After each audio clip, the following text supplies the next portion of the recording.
शहर हो या गांव हो, दूध तो सब आदमी लेते है।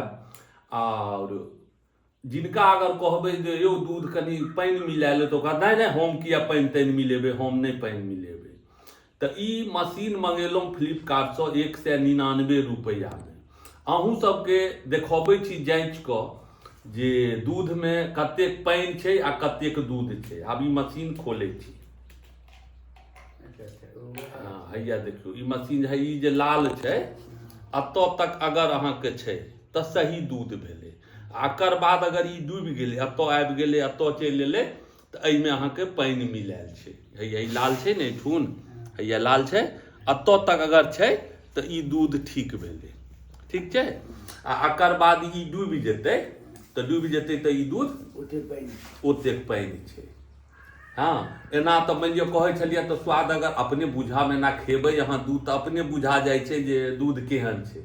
तऽ लोक तैयो नहि मानै छै, तऽ कहलिए एगो मशीन मंगा कऽ देखै छियै जे एहिमे की सत्य छै। देखियौ तऽ दूध हैया एहिमे दऽ दै छियै, ई दूध छै, एहिमे दूध दऽ देलियै, दूध एहिमे भरि देलियै।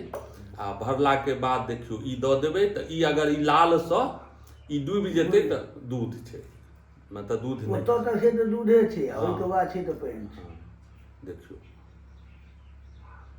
देखियौ कतेक पानि छै, मतलब ललका डूबि गेलै। तऽ एहि दूधमे अहाँके पानि मिलायल छै, मतलब आधा आधीके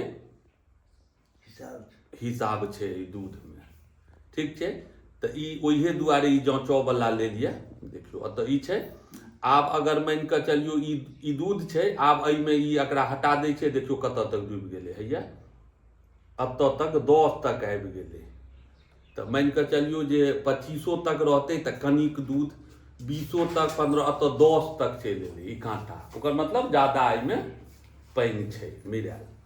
आब ई दूधके धऽ दै छियै एहिमे कऽ, आ पानि एहिमे दै छियै। आब देखियौ पानि देलाके बादमे एहिमे खाली एहिमे सभटा पानिए भऽ गेलै।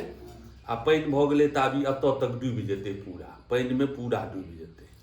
देखियौ डूबि गेलै, मतलब ई पानि छै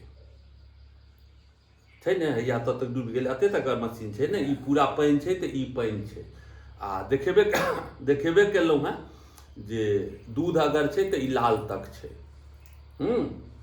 आ अगर डूबि गेलै तऽ सभटा पानिए पानि छै, जकरा हम अहाँ कहै छियै निराल पानि। ई निराल पानि भऽ गेल, एतऽ तक एकदम पूरा डूबि गेलै, निराल पानि भऽ गेल। आ इहो धऽ दै छियै। तखन तऽ भाइ जे केओ अथी करै छै, पाइयो बड्ड महग अबै छै। आ ई दूध धऽ देलियै, फेरसँ एक बेर देखा दै छी। आ देखियौ ई लाल छै, आ लाल ऊपर डूबि जेतै फेर ई, तऽ ई दूध देखियौ ई दूध नहीं छै। इहो दूध अहाँके मिलावटी दूध छै। तऽ ओहो सब जे देखैत हेबै लै छै ओ सब, तऽ पहिने जाँचि लै छै जे अहाँके कतेक दूध अइ, ताहि हिसाबे अहाँके पाइ देत। तऽ ओतऽ तेँ ओहिठुन लोक नहि पहुँचै छै, ओ बुझै छै जे ओतऽ मशीन लऽ कऽ जाँचि लेत, जँचलाके बादमे ओतेक हाँ तऽ दूध दै छै तऽ ओरिजिनल दूध लै छै, तहन ने ओकरा पाइ दै छै। आ हम अहाँ तऽ कहबै तऽ झगड़े लोक करऽ लागत। ओहिसँ भला भाइ इएह कहऽ चाहब, ई फ्लिपकार्ट, अमेजॉन एहि सब पर अहाँके ई बिकाइ छै, ई जाँचऽवला। एना तऽ जे खायवला दूध छै, जे केओ खाइ छियै, सब तऽ प्रायः खाइते छै, तऽ सब स्वाद बुझि जाइ छै। अगर ओहियोसँ नहि हुए तऽ ई मशीन एगो कीन लिअ, आ किनलाके बादमे जाँचि लेबै तऽ अपने पता चलि जायत जे दूध छै कि पानि छै।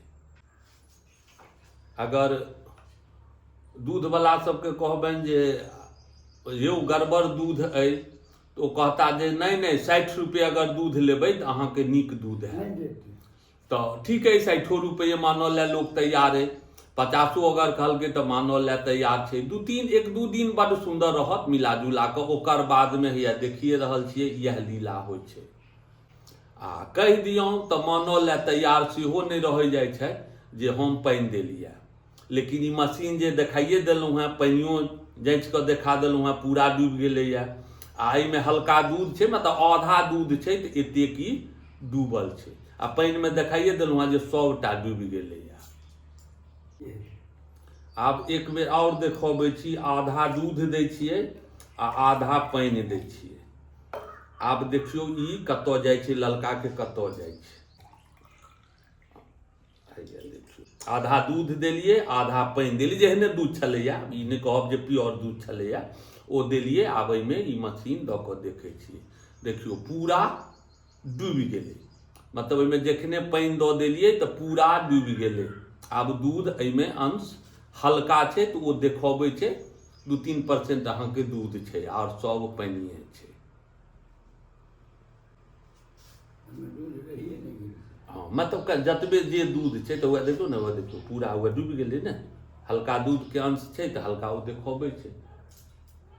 तैँ एहि मीटर पर विश्वास कऽ सकै छी जे ई मीटर सही छै।